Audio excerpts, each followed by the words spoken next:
In today's video, I'm going to teach you how to set up one time card on Affirm. By the end, you'll know exactly how to activate your card quickly and securely, plus a few tips to avoid common hiccups along the way. Keep your physical card and the mailer handy as we go through this together. Once your physical card arrives in the mail, the fastest way to activate it is by scanning the QR code printed on the mailer. Open your phone's camera or a QR scanner, make sure you've got good lighting, and hold steady so the code is in focus. If your camera asks for permission, allow it. The code will take you straight into the Affirm app to complete activation. This is usually the smoothest path, especially if your app is already installed and signed in. If you aren't able to scan the QR code, no worries. There's a simple in-app path to activate your card before your next purchase. Start by opening the Affirm app on your phone. If you haven't used it in a while, consider updating to the latest version to ensure everything looks and behaves as expected. A strong internet connection will also help the process run smoothly.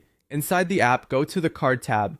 You'll typically see it along the bottom of the screen with your other navigation options. From there, look for the Settings gear icon in the top right corner.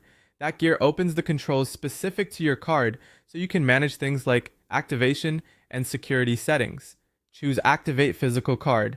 The app will prompt you to verify the card by entering the last 4 digits of your card number and the 3-digit CVV. You'll find the last 4 digits on the front of the card and the CVV on the back.